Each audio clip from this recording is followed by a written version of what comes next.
Hello बच्चों, आपका स्वागत है मेरे यूट्यूब चैनल कंबोज सर पर। तो मैं इस वीडियो में आपको बताऊंगा जो बच्चों आपका प्रीवियस पेपर सोशल साइंस का हो चुका है कितनी तारीख को था 7 अप्रैल को। तो उस पेपर का सॉल्यूशन मैंने अभी तक अपलोड नहीं किया था क्योंकि लाइट की बहुत प्रॉब्लम हो रही थी, कभी आ रही कभी जा रही है, तो कभी कभी रात भर लाइट नहीं आ रही थी। तो उस वजह से मैं पेपर का सॉल्यूशन तो मैंने काफ़ी टाइम पहले कर लिया था, बट वीडियो बनाने के लिए ना तो मोबाइल में बैटरी और ना ही कंप्यूटर ऑन हो रहा था, जिस वजह से वीडियो लेट हो गई और आज आपको ये वीडियो मिल रही है। तो आई होप आप लोगों में से ज़्यादा बच्चों ने इसका सॉल्यूशन देख लिया होगा। फिर भी मैं इस पेपर का सॉल्यूशन अपलोड कर रहा हूँ। जिन बच्चों ने नहीं देखा होगा वो जरूर इसमें से मैच करके मेरे को कमेंट बॉक्स में बताना है कि उनका पेपर कैसा रहा और कितने मार्क्स उनके आ रहे हैं। और बच्चों मैं इसमें ये भी बताऊँगा कि आपने अगर इस क्वेश्चन का आंसर बनाकर लिखा है तो आपको कितने मार्क्स मिलेंगे।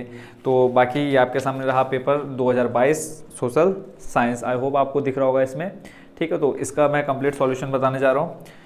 और एक चीज़ और, इसमें मैंने देखो जो पीडीएफ भेजी थी, अगर मैं लॉन्ग क्वेश्चंस की बात करूं, ठीक है, अगर मैं बहुविकल्पीय प्रश्न के छोड़ दूं, एमसीक्यू अगर की बात छोड़ दूं एमसीक्यू की, तो एमसीक्यू में आपके बच्चों 3 क्वेश्चन आए हैं उससे जो मैंने आपको पीडीएफ दी थी।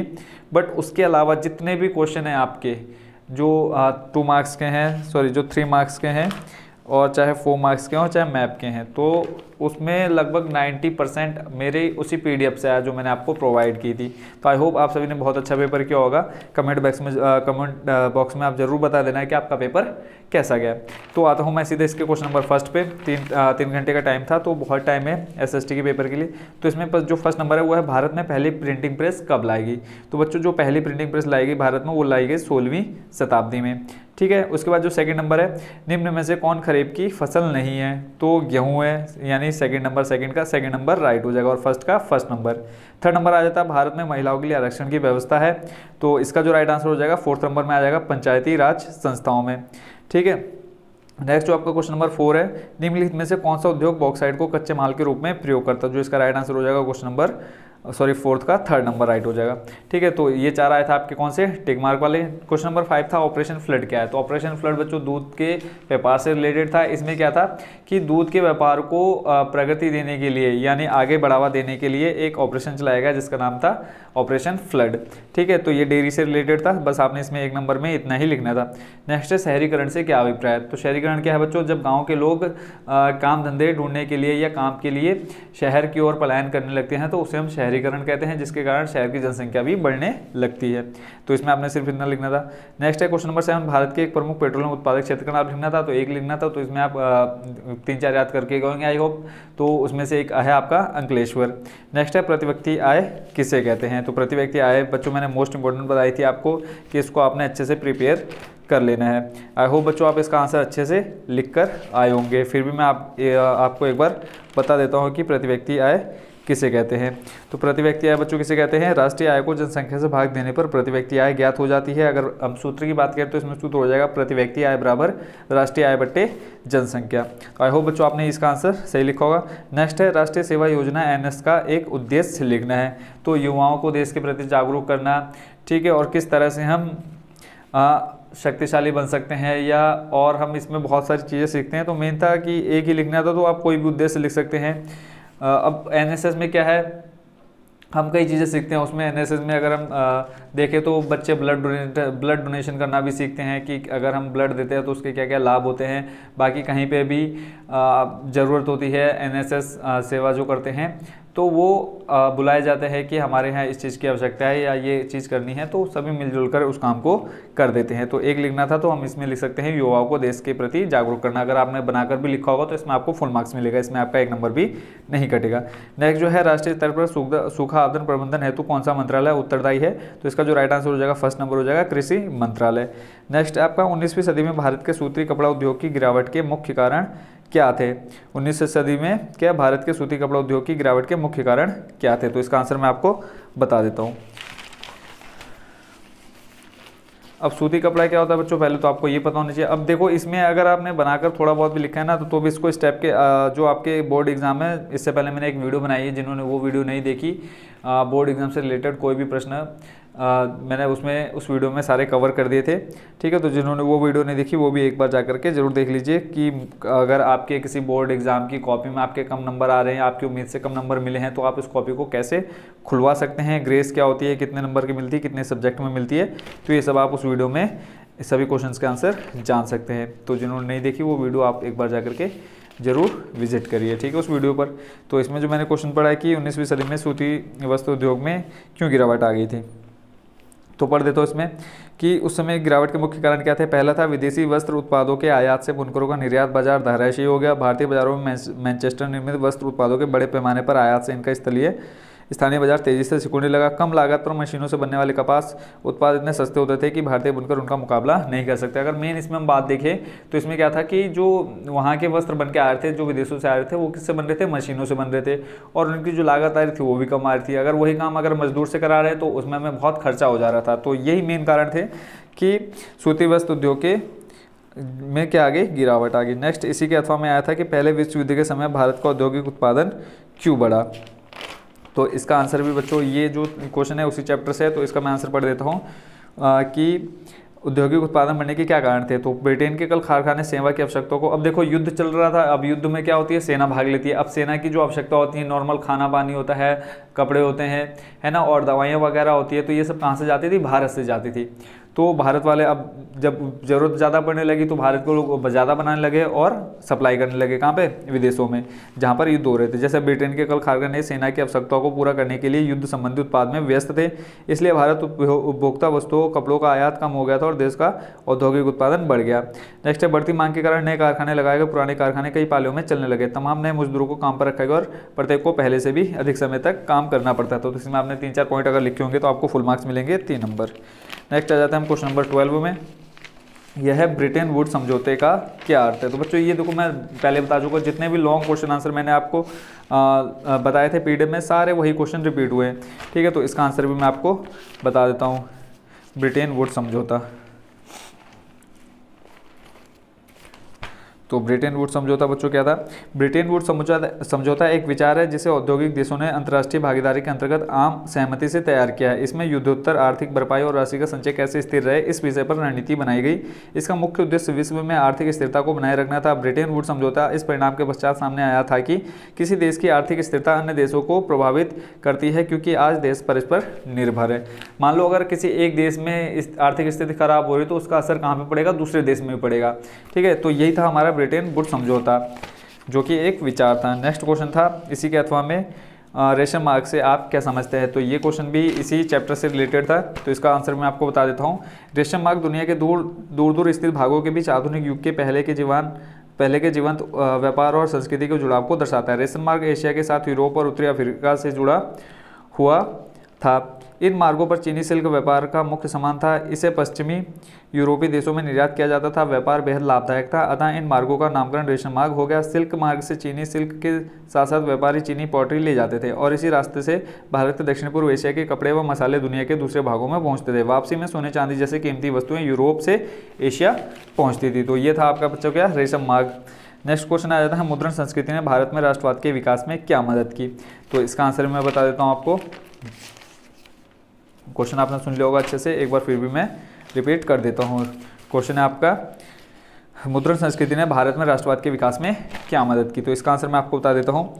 मुद्रण संस्कृति ने भारत में राष्ट्रवाद के विकास में निम्न प्रकार मदद की। तो ये मैंने आपको बता दिया था, मोस्ट इंपॉर्टेंट क्वेश्चन था, तो आई होप ये क्वेश्चन आप अच्छे से तैयार करके होंगे। तो इसमें जो आंसर है, मुद्रण संस्कृति से भारतीय महिलाओं को लाभ हुआ, उनमें जागृति उत्पन्न हुई। कई महिलाओं ने अपनी जीवन गाथा आत्मकथाओं को लिखा और प्रकाशित कराया। उनमें राष्ट्र के प्रति जागरूकता है, किनमें, महिलाओं में।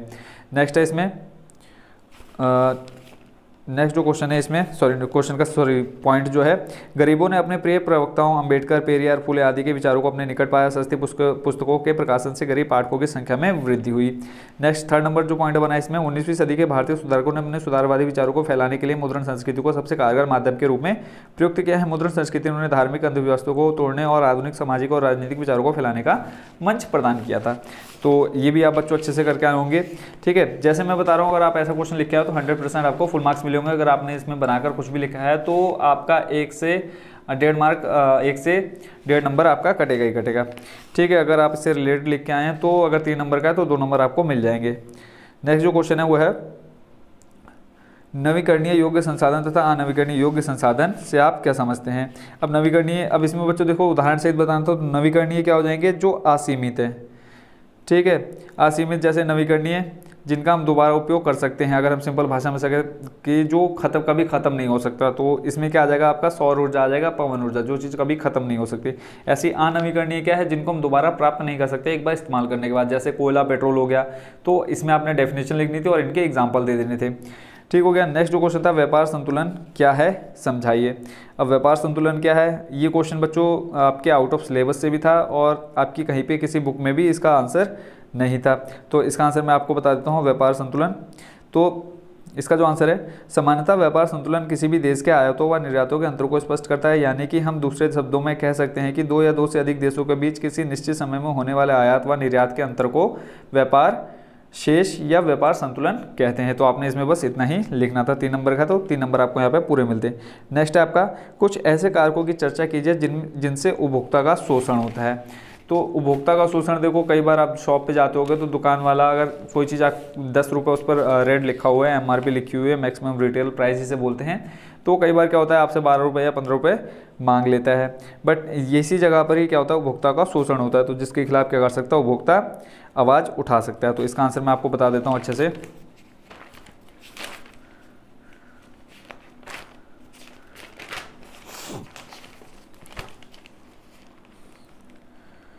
क्वेश्चन था कि, एक बार मैं क्वेश्चन दोबारा रिपीट कर देता हूँ, क्या है क्वेश्चन,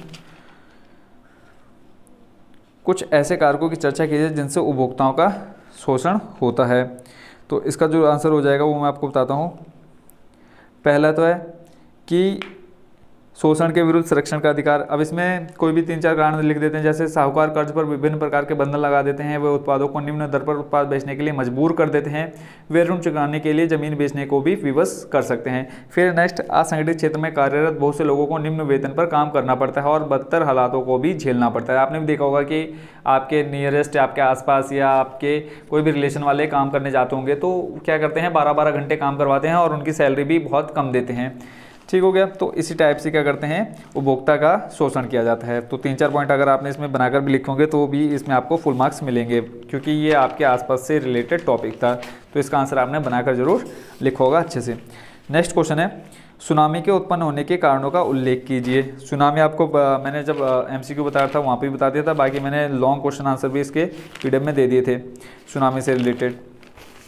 तो सुनामी कहाँ पे आती है सबसे ज़्यादा, तटवर्ती क्षेत्र, यानी जो समुद्र का तट होता है वहाँ पर सबसे ज़्यादा सुनामी आती है। तो इसके बारे में आपने अच्छे से लिखा होगा पूरे डिटेल में। क्वेश्चन नंबर जो ये है आपका 17, ये भी 3 नंबर का है। तो इसका आंसर मैं बता देता हूँ। क्वेश्चन है कि सुनामी के उत्पन्न होने का कारण, तो पहला तो है भूकंप। ठीक है, जब समुद्र में तीव्र शक्तिशाली भूकंप आता है तो समुद्र का जल तट की ओर प्रवाहित होने लगता है और विनाशकारी सुनामी लहरें उत्पन्न हो जाती हैं। पहला कारण भूकंप, दूसरा ज्वालामुखी विस्फोट, तीसरा भूस्खलन। ज्वालामुखी विस्फोट का समुद्रों या उनके तटवर्ती भाग पर यदि शक्तिशाली ज्वालामुखी का विस्फोट होता है तब समुद्र के जल विनाशकारी सुनामी लहरें उत्पन्न हो जाती हैं। किसमें, जल में। थर्ड था भूस्खलन, जब भूकंप या ज्वालामुखी विस्फोट के कारण समुद्रवर्ती चट्टानों में दरार उत्पन्न हो जाती है, ये चट्टानें टूटकर समुद्र में गिरने लगे तो इसे भूस्खलन के कारण समुद्री लहरें सुनामी लहरों में बदल जाती है और संकट की स्थिति उत्पन्न हो जाती है। ठीक है, तो इसमें सिर्फ इतना लिखना था और 3 नंबर आपके नोटबुक में आ जाते हैं। नेक्स्ट क्वेश्चन आपका, प्राकृतिक आपदा में वैकल्पिक संचार प्रणालियाँ किस प्रकार उपयोगी हैं। किसमें, प्राकृतिक आपदा में। तो इसका मैं आंसर बता देता हूँ आपको। प्राकृतिक आपदा में उपयोग होने वाली किसी एक वैकल्पिक संचार माध्यम की चर्चा करनी है। इसमें देखो क्या है, रेडियो है संचार माध्यम, उसके बाद फिर एक तो रेडियो ही हो गया जो ज़्यादातर आपका किसमें, प्राकृतिक आपदा में जिसका काम किया जा सकता है। बाकी जैसे और न्यूज़ चैनल हो गए तो ये तो क्या हो जाता है, इलेक्ट्रिसिटी कट तो सब बंद हो जाता है। बट जो रेडियो होता है वायरलेस, ठीक है, वॉकी टॉकी भी आपने देखा होगा, तो ये हमारे क्या होते हैं, ये सेल से चलते हैं और इनका यूज़ ज़्यादातर कहाँ पे होता है आपका, किस में होता है, जब बहुत ज़्यादा इमरजेंसी हो। ठीक है, और उसके बाद जैसे प्राकृतिक आपदा होगी तो वहाँ पे इसका यूज़ होता है। नेक्स्ट है 1789 ईस्वी में हुई फ्रांस की क्रांति के परिणामों का वर्णन कीजिए। अब एक पूजा कश्यप करके हैं, बट वो क्या है, स्टूडेंट है, वो स्टार्टिंग से मेरे साथ ऐड है। उन्होंने काफ़ी रिक्वेस्ट की कि सर इंग्लिश में PDF डालो, बट जबकि मैं रेडी था कि हिंदी मीडियम के बच्चे हैं, UBSC बोर्ड में हिंदी मीडियम के बच्चे होते हैं, तो मैं तो UBSC बोर्ड की तैयारी हिंदी मीडियम में ऑलरेडी कर चुका था। बट जब उन्होंने कहा कि सर हमारा तो इंग्लिश में पेपर होता है, तो फिर मैं कन्फ्यूज़ कि अब मेरे को सारा दोबारा से इंग्लिश में करना पड़ेगा, बट उन्होंने कंटिन्यू 3-4 दिन रिक्वेस्ट की कि सर इंग्लिश में बनाइए, इंग्लिश में बनाइए। तो फिर मेरे को टोटली जितने भी मैंने सब्जेक्ट कराए सब इंग्लिश में और हिंदी दोनों में कराए, ठीक है। तो उनका पेपर भी बहुत अच्छा गया, उसके लिए भी मैं उसको बेस्ट विशेष देता हूँ कि जो बाकी 1-2 पेपर बचे हैं वो भी बहुत अच्छे हों उनके। तो क्वेश्चन था कि 1789 ईस्वी में फ्रांस की क्रांति के परिणामों का वर्णन कीजिए। तो इसका आंसर मैं आपको बता देता हूँ, फ्रांस की क्रांति जो 1789 ईस्वी में हुई। तो ये भी जो PDF बनाई थी मैंने उसमें मोस्ट इंपॉर्टेंट बता दिया था, एक फ्रांस की और जर्मनी का एकीकरण, ठीक है। तो इसका जो आंसर हो जाएगा, इस क्रांति ने सदियों से चली आ रही यूरोप की पुरातन व्यवस्था का अंत कर दिया। इस क्रांति की महत्वपूर्ण देन मध्यकालीन समाज की सामंती व्यवस्था का अंत करना है। फ्रांस के क्रांतिकारियों द्वारा की गई मानव अधिकारों की घोषणा मानव जाति की स्वाधीनता के लिए बड़ी महत्वपूर्ण है। इस क्रांति ने समस्त यूरोप में राष्ट्रीयता की भावना का विकास और प्रसार किया। परिणामस्वरूप यूरोप के अनेक देशों में क्रांतियों का सूत्रपात हुआ। फ्रांस की क्रांति ने धर्मनिरपेक्ष राज्य की अवधारणा को जन्म दिया। तो 4-5 पॉइंट लिखते हैं, आपको फुल मार्क्स मिल जाते हैं यहाँ पे। नेक्स्ट है, भारत के लोग रॉलेट एक्ट के विरोध में क्यों थे। रॉलेट एक्ट क्या था पहले तो आपको ये पता होना चाहिए, तो मैं पढ़ देता हूँ इसमें। ब्रिटिश सरकार के अध्यक्ष सर सिडनी रॉलेट एक्ट की सोडिएशन समिति ने रॉलेट एक्ट कानून बनाया। रॉलेट एक्ट को काला कानून भी कहा जाता है। इसको ब्रिटिश सरकार ने भारत के लोगों को कुचलने के लिए बनाया था। यह एक ऐसा कानून था कि इसके अंदर ब्रिटिश सरकार को यह अधिकार दिया गया था कि वे किसी भी भारतीय लोगों को बिना मुकदमा चलाए अदालत में और जेल में बंद कर सकते थे। तो यही कारण था सबसे बड़ा कि इसमें क्या है, किसी भी व्यक्ति को बिना परमिशन या बिना कुछ बताए उसको उठा सकते थे और उठा करके जेल में बंद कर सकते थे, हम उस पर मुकदमा चला सकते थे, ठीक है। तो इसलिए इसका विरोध किया गया। नेक्स्ट क्वेश्चन है आपका क्वेश्चन नंबर 21। तो क्वेश्चन नंबर 21 का बता देता हूँ मैं आपको सॉल्यूशन। इसमें है, उद्योग पर्यावरण को कैसे प्रदूषित करते हैं समझाइए। 4 नंबर में था, तो इसमें आपने डिटेल में लिखना था पहले कि उद्योग क्या होते हैं, कैसे इसमें पर्यावरण को दूषित करने वाली स्थितियाँ आ जाती हैं। तो जैसे हम फैक्ट्रियों में लगाते हैं, क्या कंपनियां होती हैं, कंपनियों में क्या लगे होती है, बड़े बड़े टरबाइन लगे होते हैं, टावर जैसे लगे होते हैं जिसमें से धुआं निकलता है। वो कचरा वगैरह कहाँ फेंक देते हैं, कहीं पे एक साइड में कर देते हैं, नदियों में फेंक देते हैं। और कई बार जो होता धुआं होता है वो क्या होता है, हमारे डायरेक्ट वायु में जाता है और वायु को प्रदूषित कर देता है। तो आपने इस पर ये टोटली आप बना करके लिखा, अगर आपने इसको बना करके लिखा होगा तो आपको इसमें फुल मार्क्स मिलेंगे, क्योंकि टोटली बनाकर लिखने वाला था, ठीक है। नेक्स्ट है उसके बाद क्वेश्चन नंबर 21 का, और भारत में अधिकांश लोहा तथा इस्पात उद्योग छोटा नागपुर के पठारी क्षेत्र में संकेंद्रित है, क्यों, ठीक है। तो भारत में इसमें जो मुख्य है वो क्या है, इस क्षेत्र में सस्ता लोहा अयस्क, उच्च क्वालिटी का कच्चा माल, सस्ते मजदूर और रेल और सड़क से अच्छा संपर्क है। तो ये 3-4 पॉइंट थे। इन्हीं 3-4 पॉइंट को लेकर के आप डिटेल में इसका आंसर लिख सकते थे, क्योंकि 4 नंबर का है तो 2-3 लाइन में इसका आंसर नहीं हो सकता। तो कम से कम एक पेज में आपने इसका आंसर लिखना होगा 4 नंबर लेने के लिए। तो 3-4 पॉइंट मैंने जो बताया इससे रिलेटेड अगर आपने लिखा होगा तो आपको फुल मार्क्स मिलेंगे। नेक्स्ट क्वेश्चन है इसमें, आधुनिक लोकतंत्र में सत्ता की साझेदारी के विभिन्न रूपों का उल्लेख कीजिए। अब आधुनिक लोकतंत्र में सत्ता की साझेदारी क्या होती है कि गवर्नमेंट बनती है, फिर वो किस तरह से नीचे अपने कर्मचारियों को जोड़ती है, और फिर उसके बाद वो छोटे छोटे जो कर्मचारी होते हैं कैसे पूरे हमारे राज्य को चलाते हैं। तो टोटली आपने वो लिखना था कि कैसे हमारा राज्य या देश चलता है, ठीक है। उसके बाद जो नेक्स्ट क्वेश्चन है, सामाजिक विभाजन किस तरह से राजनीति को प्रभावित करते हैं, सामाजिक विभाजन। तो इसका आंसर मैं बता देता हूँ आपको। देखो पेपर बच्चों बहुत अच्छा आया था, जितना मैंने बताया था उतना इसमें आया है, तो मेरे हिसाब से तो आप बहुत अच्छा करके आए होंगे पेपर को, ठीक है। तो इसमें है सामाजिक विभाजन किस प्रकार करता है। तो इसमें 5-6 पॉइंट बता देता हूँ, अगर आपने उससे रिलेटेड लिखे हैं तो आपको फुल मार्क्स मिलेंगे इसमें। तो इसमें बता देता हूँ, वर्तमान में विश्व के अधिकांश राष्ट्रों में किसी न किसी प्रकार का सामाजिक विभाजन अस्तित्व में है, तथा ऐसे विभाजन प्रायः राजनीतिक रूप से आंदोलनों तथा विरोध का रूप धारण कर लेते हैं। यह भी देखा गया है कि सामाजिक विभाजन के आधार पर राजनीतिक दलों तथा दबाव समूहों का भी विभाजन हो जाता है। नेक्स्ट अगर मैं इसमें बोलूं तो लोकतंत्र में विभिन्न राजनीतिक दलों का अस्तित्व होता है, अतः उनके लिए सामाजिक विभाजनों की बात करना तथा विभिन्न समूहों को अलग अलग लाभ पहुंचाना स्वाभाविक बात है।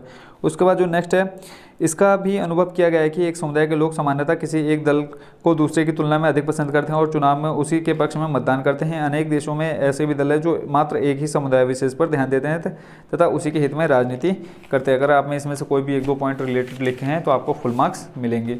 नेक्स्ट है, दबाव समूह और राजनीतिक दल में क्या अंतर है। दबाव समूह और राजनीतिक दल में क्या अंतर है, तो इसका आंसर मैं आपको बता देता हूँ। अगर आपने ऐसा लिखा होगा तो आपको फुल मार्क्स मिलेंगे।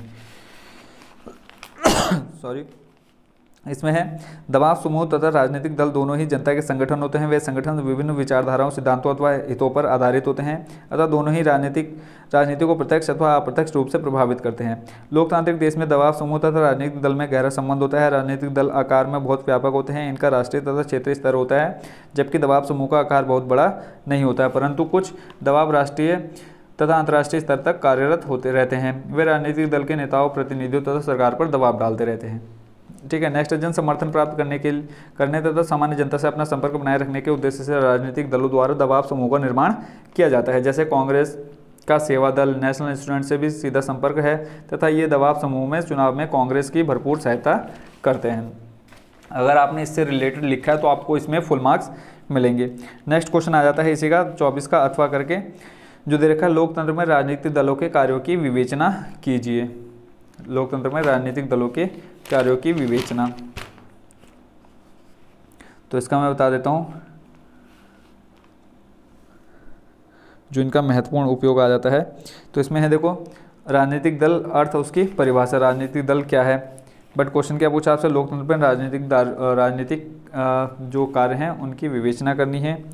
ठीक है, तो इसका आंसर मैं आपको बताता हूँ। देखो इसमें हो जाएगा, दलों का महत्व क्या है, स्वस्थ लोकमत का निर्माण करना, निर्वाचनों का संचालन करना, सभी वर्गों के हितों का प्रतिनिधित्व करना। ठीक है, और उसके बाद आ जाता है सरकार का निर्माण और संचालन करना, शासन सत्ता को मर्यादित रखना, शासन के विभिन्न अंगों में समन्वय स्थापित करना। तो ये 5 आपको मैंने हेडिंग बता दिया। अगर आपने इससे रिलेटेड लिखा है तो इसमें भी आपको फुल मार्क्स मिलेंगे। नेक्स्ट क्वेश्चन है आपका, संघवाद क्या है, संघीय व्यवस्था की महत्वपूर्ण विशेषता बताइए। तो संघवाद क्या है, ये क्वेश्चन में मैंने उसमें मोस्ट इंपोर्टेंट टिक किया था, तो ये भी उसी आपकी PDF से आया। ठीक है, तो जिन बच्चों ने नहीं पढ़ा या जिन्होंने वो PDF नहीं देखी थी तो वो ज़रूर इस समय पछता रहे होंगे, क्योंकि 90% जो आपके लॉन्ग और शॉर्ट वाले क्वेश्चन हैं, अगर हम टिक मार्क को छोड़ दें, टिक मार्क में अगर आपके 4 आए हैं, सॉरी 5 क्वेश्चन टिक मार्क वाले हैं, तो उसमें से 3 क्वेश्चन आपके उसी PDF से आए। तो इसमें होता है कि संघवाद क्या है, संघवाद की मुख्य विशेषताओं की वर्णन कीजिए। तो इसमें मैं बता देता हूँ थोड़ा बहुत, संघवाद क्या है। संघवाद सार्वधानिक राज संचालन की उस प्रवृत्ति का प्रारूप है जिसके अंतर्गत विभिन्न राज्य एवं एक संविधा द्वारा एक संघ की स्थापना करते हैं। इस संविधा के अनुसार एक संघीय सरकार एवं अन्य अनेक राज्य सरकारें संघ की विभिन्न इकाइयाँ हो जाती है। तो इसमें बता देता हूँ प्रमुख विशेषता क्या, लिखित एवं कठोर संविधान है इसमें। इसके बारे में आपने डिटेल से लिखना था। शक्तियों का विभाजन कर रखा है, केंद्र सूची, राज्य सूची और समवर्ती सूची 3 उसमें। स्वतंत्र एवं निष्पक्ष न्यायपालिका होती है इसमें। एकात्मक की ओर झुकी संघात्मक व्यवस्था है। एक हरी नागरिकता तथा एक हरा संविधान, यानी दोहरी नागरिकता नहीं हो सकती कि आप अगर इंडिया में रह रहे हो तो आपके पास किसी और देश की भी नागरिकता हो। तो एक हरी नागरिकता तथा एक हरा संविधान। राज्यसभा में राज्यों का असमान प्रतिनिधित्व और राज्यों को अपनी भाषा तथा लिपि बनाए रखने का अधिकार। तो ये था संघवाद की प्रमुख विशेषताएं, और उससे पहले मैं आपको बता दिया संघवाद क्या है। तो अगर आपने इससे रिलेटेड लिखा है तो आपको फुल मार्क्स मिलेंगे। नेक्स्ट है महात्मा गांधी राष्ट्रीय ग्रामीण रोजगार गारंटी अधिनियम 2005 के उद्देश्यों की व्याख्या कीजिए। तो इसका मैं आपको आंसर बता देता हूँ जो महात्मा गांधी से रिलेटेड है। ठीक है, तो ये है आपका बच्चों जो चैप्टर है, चैप्टर का नाम भी मैं बता देता हूँ जिस चैप्टर से ये क्वेश्चन आया है। चैप्टर है भारतीय अर्थव्यवस्था के क्षेत्रक। ठीक है, तो इसमें मैं आपको बता देता हूँ, सॉरी ये जो चैप्टर है वो है आपका विकास। ठीक है, तो विकास चैप्टर से आया है, इसका आंसर मैं पढ़ देता हूँ। राष्ट्रीय ग्रामीण रोजगार गारंटी अधिनियम 2005 का उद्देश्य चयनित जिलों में ग्रामीण क्षेत्रों के प्रत्येक परिवार के एक सदस्य को 1 वर्ष में कम से कम 100 दिन अकुशल श्रम वाले रोजगार की गारंटी देना है। वर्ष 2009-10 में इसका नाम बदलकर महात्मा गांधी राष्ट्रीय ग्रामीण रोजगार गारंटी अधिनियम कर दिया गया। फिर आगे है, राज्यों में कृषि श्रमिकों के लिए लागू वैधानिक न्यूनतम मजदूरी का भुगतान इसके लिए किया जाएगा। इसके अंतर्गत 33% लाभभोगी महिलाएं होंगी। तो अगर आपने ऐसा बना करके लिखा है तो आपको इसमें फुल मार्क्स मिलेंगे। इसी का अगर मैं थोड़ा पढ़ दूँ, 2-3 लाइनें और बची हैं। योजना के इच्छुक एवं पात्र व्यक्ति द्वारा पंजीकरण कराने के लिए 15 दिन के भीतर रोजगार न दिए जाने पर निर्धारित दर से बेरोजगारी भत्ता सरकार द्वारा दिया जाएगा। इस प्रकार यह अधिनियम रोजगार की एक वैधानिक गारंटी प्रदान करता है। अधिनियम के अंतर्गत इस तरह के कामों को वैधता दी जाती है जिनसे भविष्य में भूमि से उत्पादन बढ़ाने में मदद मिल सकेगी। तो अगर आप इतना लिख करके आते हो तो इसमें आपको 4 नंबर मिल जाते हैं। आई होप आप ऐसा ही लिख करके आए होंगे। नेक्स्ट जो क्वेश्चन है वो है बच्चों आपका, बैंक से आप क्या समझते हैं? आधुनिक युगों में बैंकों के 3 प्रमुख कार्य बताइए। ठीक है, तो बैंक क्या होते हैं? बैंक अब आपको नॉर्मली पता है कि जो हमको ऋण देते हैं, बट इसमें जो आपने लिखना था वो मैं आपको बता देता हूँ।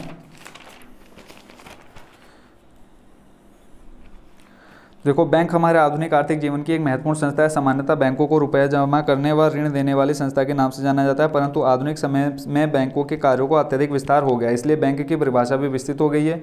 तो अगर हम पढ़ें तो बैंक वह व्यक्ति या अथवा संस्था है जो मुद्रा और साख में व्यवसाय करती है, जहाँ जमा धन का संरक्षण और निर्गमन होता है तथा ऋण एवं कटौती की सुविधाएँ प्रदान की जाती है और एक स्थान से दूसरे स्थान पर भेजने की व्यवस्था की जाती है। अब बैंक के काम क्या है वो भी मैं आपको बता देता हूँ। तो इसमें आ जाएगा, देखो, जमा पर रुपया प्राप्त करना, ऋण देना, विनिमय का सस्ता माध्यम, मुद्रण का स्थानांतरण, फिर है अभिकर्ता है संबंधित कार्य। तो ये 4-5 पॉइंट अगर, और उसके बाद आ जाता है विदेशी विनिमय का क्रय विक्रय, आंतरिक तथा विदेशी व्यापार का अर्थ प्रबंधन, आंकड़ों का एकत्रित करना, साख निर्माण कार्य। अगर इन पॉइंट पर अगर आपने लिखा है थोड़ा बहुत तो आपको इसमें फुल मार्क्स मिल जाएंगे। नेक्स्ट क्वेश्चन है आपका विश्व व्यापार संगठन WTO।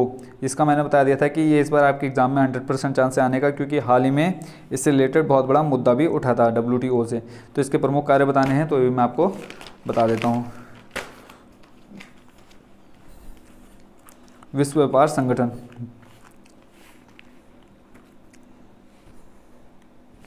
विश्व व्यापार संगठन क्या है?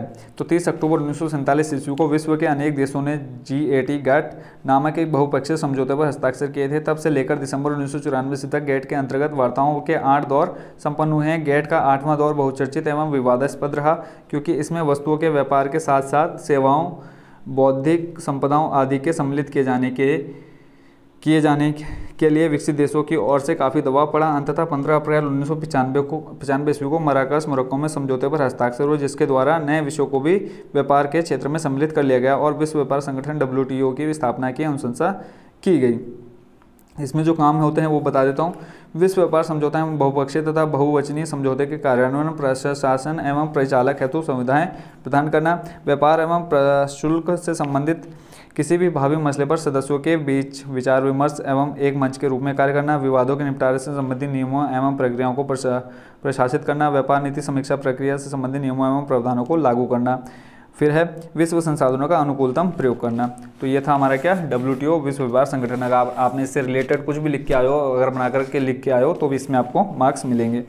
नेक्स्ट मोस्ट इंपॉर्टेंट क्वेश्चन था, वैश्वीकरण क्या है? वैश्वीकरण प्रक्रिया में बहुराष्ट्रीय कंपनियों की क्या भूमिका रहती है? क्वेश्चन नंबर 28 का अथवा।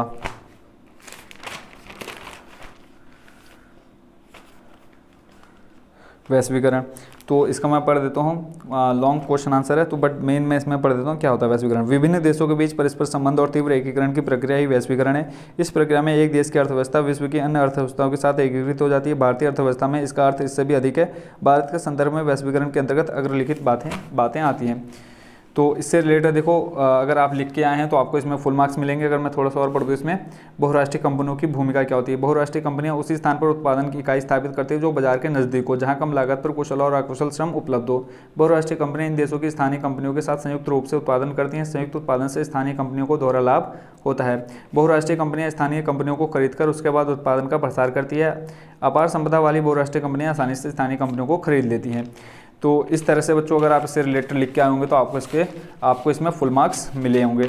ठीक है, नेक्स्ट आ जाते हैं क्वेश्चन नंबर 29 पर। क्वेश्चन नंबर 29 बच्चों जिन्होंने मेरी वीडियो देखी होगी तो वो 29 नंबर देख करके तो पहले बहुत खुश हो गए होंगे। पेपर तो उन्होंने बाद में स्टार्ट किया होगा, और आई होप कि पूरा पेपर हाथ में आते हुए जब बच्चों ने पेपर पढ़ा होगा ना तो सबसे पहले उनको मेरी याद जरूर आई होगी। ये कह सकता हूँ। तो कितने बच्चों को याद आई होगी कमेंट बॉक्स में मेरे को ज़रूर बता देना कि पेपर देखने के बाद मेरी याद आई होगी। ठीक है, तो इसमें देखो जो पहला वाला था जलियांवाला बाग हत्याकांड, चंपारण सत्याग्रह आंदोलन, तूतीकोरिन समुद्री पत्तन, दुर्गापुर लोहे एवं इस्पात संयंत्र, पूर्वी पश्चिम गलियारे का पश्चिमी छोर। ये वाला एक क्वेश्चन बच्चों मैंने नहीं बताया था, जो मैप में आए थे। टोटल 6 क्वेश्चन करने थे, 6 में से 5 क्वेश्चन वही आए जो मैंने बताए थे। टोटल 12 या 16 क्वेश्चन मैंने आपको बताए थे मोस्ट इंपॉर्टेंट, तो 16 में से ही आपको 5 आपके सेम टू सेम आए हैं। तो जो इसमें पूर्व पश्चिम गलियारे का पश्चिमी छोर, तो जिन्होंने वो देखी होगी PDF वीडियो देखी होगी मैप वाली, तो उसमें आपको इसके आंसर मिल गए होंगे। बाकी जो ये रह गया पूर्वी पश्चिमी गलियारे का पश्चिमी छोर, तो इसका जो राइट आंसर हो जाएगा महाराष्ट्र हो जाएगा। ठीक है, पश्चिमी छोर बताना था। ठीक है, महाराष्ट्र में ये आपने मैपिंग करनी थी, तो इसमें स्क्वायर से दिखाना था, तो आप आई होप स्क्वायर से इसको दिखा के आए होंगे। ठीक है, तो इस तरह से बच्चों आपका जो सामाजिक का पेपर था बहुत ही अच्छा आया है, और आशा करता हूँ कि ज़्यादातर बच्चों के 60+ मार्क्स इसमें इजीली आ गए होंगे। तो बच्चों thank you so much for watching this video, और कमेंट बॉक्स में मुझे ज़रूर बताना किसका पेपर कैसा गया और किसके कितने मार्क्स आ रहे हैं। नेक्स्ट पेपर का सॉल्यूशन देखेंगे कितनी तारीख को बच्चों, 11 तारीख को। कौन सा पेपर है, इंग्लिश का। और इंग्लिश की जितनी भी रिलेटेड वीडियो हैं आप वो ज़रूर देख रहे होंगे। Thank you so much for watching this video.